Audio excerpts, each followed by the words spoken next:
Hi, Savage Dan. Good to see you today. Good to see you too, bro. I've had a glance at some of the IFL videos. I haven't watched all of it, but I saw you and Adam Smith. Yeah. You guys disagreed about something. Don't remember what we disagreed on. I don't remember. You're gonna have to tell me. I haven't watched all of it. Do you know what? It was probably when I said I thought that Kell Brook performance against Khan was a career best performance. Okay. And I think he might have disagreed and said that he thinks Umar was it IFL. IFL, definitely. What did me and Adam disagree on? Was it the Kell Brook? No, it was me saying Kell Brook that was the best performance. Best. no. I think it was about retiring. I'm not sure. I'll have to watch it back. Whatever it was something mild. So I'll go something back to do with into Kell it. Brook. Yeah. No, I just like it when people are willing to speak their mind. Not everyone in boxing does. Yeah. I've got a different take on the fight. I think it was an exciting fight, great to watch. But the size difference on the night, to me, it's just like Khan started at lightweight, didn't he? He taking on a big, strong welterweight in Brook. Do you think the size was too much, or? No, like Khan fought at Like welter, he won titles. Like, as in Khan fought at welter. Khan fought at 154. As in, against Canelo. I think the weight stipulations, obviously on the night, Brook looked bigger. Brook's physically the bigger man, of course, but that's why Khan would have sucked him down to 149, you know, to try and, you know, get any physical advantage that he can, you know, and Brook made it look comfortable. He's the bigger man, he's a naturally bigger boy, he always was. When Khan was 140, he was 147. Yeah, he's naturally always been one weight heavier, I'd say. Yeah, I mean, it was a great fight, I loved it, you know. We'll see what happens next with Brook. What options do you think he's got? Obviously, Eubank and Ben. I think they were all around the ring.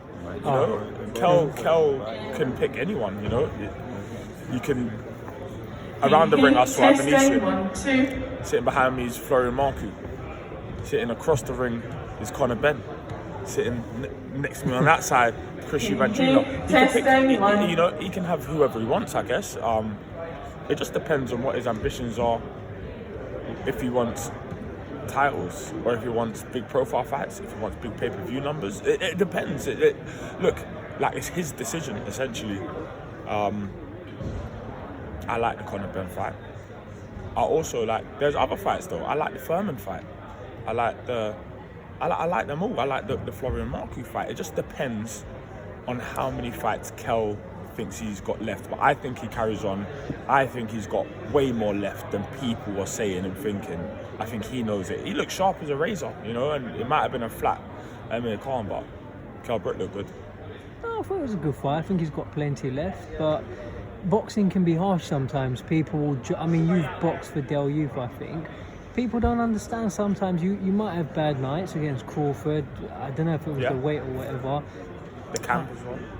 Things can happen, but other than Kell Brook, what fights are you looking forward to seeing this year? Who are some of your favourite fighters? Well, I want to see fights that, you know, I've been anticipating. Like, for example, I want to see Spence Crawford. So do I, yeah. You know, I want to see the fights that haven't happened because of boxing politics or whatever it is, but probably can happen or just, you know, should happen. There's loads of fights I want to see. Ones that aren't very realistic, some of them as well. You know, like Ben Eubank. I don't think that's realistic now, but I think at some point down the line, Conor starts to grow, maybe grow out of 147 if you can make that fight somewhere. But I just don't know if Eubank can come lower than 160. Yeah, okay. But we'll see. It's a fight I want to see just for legacy, for history, for story. It's stories that sell fights. It's stories that bring in the casuals and. Look, there's loads of fights I want to see. There's loads. I want to see that entire heavyweight scene. I want to see them all fight each other. All the ones that haven't fought each other yet, I want to see them all fight each other. Is it sound? It is. So yeah, look, there's still. Ladies and gentlemen, just 5 minutes away from. Yeah, it'd be great if we had a World Boxing Super Series for heavyweights. So everybody can start taking their seats and let's get but there's so much money up there and so much politics and people with different broadcasters and people with different promoters and stuff like that. That kind of stuff's quite hard to do. I just want to see them fight each other. That's it. As a fan, I want to see them all fight each other. That's it. I want to see Joshua Fury. I want to see Joshua Wilder. You know, I want to see them all fight each other. Now that'd be a great fight. I mean, it had so much momentum at one time. Where do you see the winner of Josh Taylor versus Catterall? Where do you see the winner going from this? I think it depends on who the winner is. If Taylor wins, I think he's had his homecoming. He's back on Sky Sports, and I think I can't. There's nothing else to achieve at 140. So I'd assume he'd go up to 147. Big names up there, big profiles, pay-per-view fights up there. Yeah. I think that would be the route for him. Okay. Try and get that Crawford fight. And if you're Catterall and you win at 140, it's probably the Taylor rematch. Yeah. And then whatever else, you know, like I think it depends on who the winner is. That sounds good. And last question, can you sort of tell us about yourself and what can we expect to see from Savage Dan in future? Forget Savage Dan. Oh, Can we change this now to Dan Stewart of Boxer? Okay. You can call me Savage Dan, of course, but I'm gonna try and turn it around in the next 12 months and become Dan Stewart rather than Savage Dan. But yeah, look, more of the same. You know, we want to forget about me. You know, Boxer. Sky Sports, we want to deliver the biggest possible fights. We've had the most crazy February. Yeah. That should act as a springboard for the rest of the year. And we've got to make sure that we keep delivering competitive, good fights, good cards, you know.